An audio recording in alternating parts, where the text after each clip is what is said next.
अस्सलामु अलैकुम वरहमतुल्लाहि वबरकातुहू। उम्मीद करता हूँ तमाम हजरात खैर वाफियत से होंगे। अल्लाह पाक आप सबको खुश रखे, आबाद रखे। सुन्नतों के हवाले से बात चल रही थी। पहले घर से बाहर आ जाने की सुन्नतें तकरीबन जिक्र हो चुकी थी, उसकी आज कुछ सुन्नतें रह गई थी। इस वीडियो में इंशाल्लाह वो हम पढ़ेंगे। सुन्नत नंबर 13, जिस वक्त भी मस्जिद में आना हो तो इन बातों का ख्याल रखें।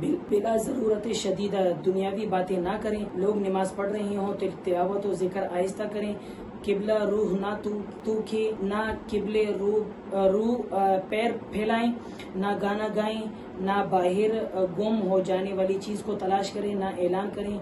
बदन, कपड़े या किसी भी चीज़ से ना खेलें। उंगलियों में उंगलियां ना डालें, ना इनको चटखाएं। अलगर्ज मस्जिद के एहतराम के खिलाफ कोई काम ना करें। यानी उमूमन ये बातें तो उमूमन हमारे मसाजिद में होती हैं। उस दिन भी मैं अपनी मस्जिद में जब था तो बैठा हुआ था।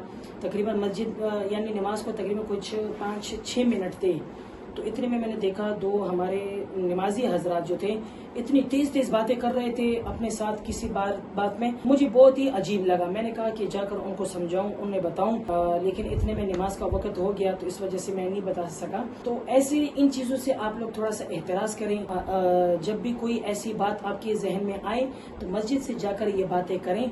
और मस्जिद में बैठकर चटखारें उंगलियों के निकालना या इस तरह उंगलियों में उंगलियां डालना, समझ में आ गई ना, इस तरह या कपड़ों के साथ खेलना, तो ये नमाज की रूह में से नहीं है। सुन्नत नंबर 14, हमेशा जमात के साथ नमाज अदा करने का एहतमाम रखें। सुन्नत नंबर 15, जब जमात खड़ी होने लगे तो तकबीर होने से पहले सफ़ों को सीधा करें, इसके बाद तकबीर कही जाए।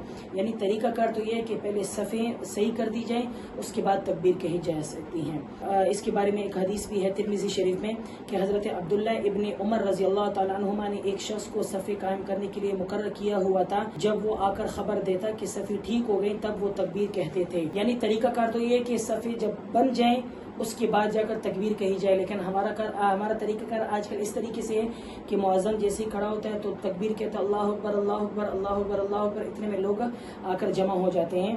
तो ये तरीका भी ठीक है, कोई हरज की बात नहीं है। लेकिन उसके अलावा जो असल तरीका है वो ये कि सफ़े पहले बराबर की जाए, उसके बाद तकबीर कही जाए। सुन्नत नंबर 16, सफ़ों को बिल्कुल सीधा रखें, मिलकर खड़े हों, दरमियान में खाली जगह ना छोड़े, कंधे और टखने एक दूसरे के मुकाबिल हो। अच्छा, आजकल गर्मियों का मौसम है, उमूमन गर्मियों में होता है।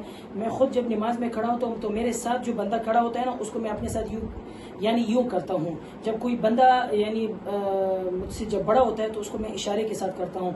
एक दिन मैं नमाज में खड़ा रहा, एक बंदे को मैंने इशारा किया, मैंने कहा इधर हो जाएं आप, जगह खाली थी। वो इधर ही नहीं हो रहे थे। फिर मैंने कहा भाईजान इधर हो, आगे से मुझे यूँ देखने लगे। मैंने कहा पता नहीं कौन सी बात मैंने इनको कह दी।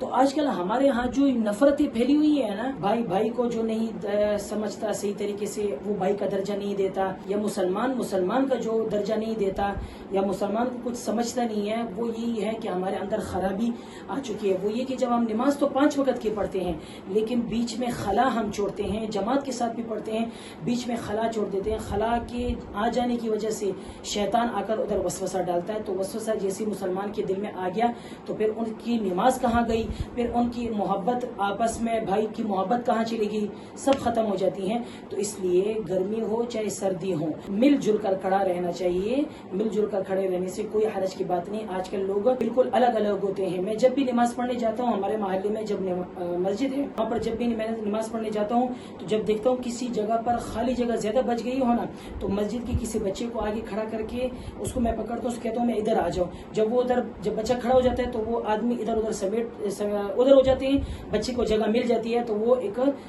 जो खला जो होती है वो पुर हो जाती है। तो आप लोग भी कोशिश करें कि मिलजुल कर खड़े रहने की कोशिश करें, बीच में खला ना हो।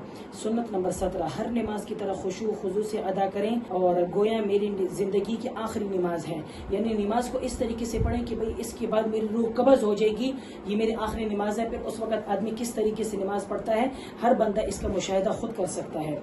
सुन्नत नंबर 18, نماز میں دل بھی اللہ تعالیٰ کی طرف جھکا ہوا ہو، اعضاء بدن بھی سکون میں ہونے چاہیے، ادھر ادھر خارش نہیں کرنی چاہیے، کبھی ادھر خارش کبھی ادھر خارش کبھی یہ جگہ۔ ایک دن جب میں نے یہ سوچا کہ یار یہ خارش کیوں ہوتی ہے، جب میں نماز کے لیے کھڑا ہوا میرے ہاتھ پہ بھی ادھر خارش ہو رہی، میں نے کہا میں نہیں کرتا، دیکھتا ہوں یہ کتنے ٹائم تک مجھے یہ تکلیف دیتا ہے۔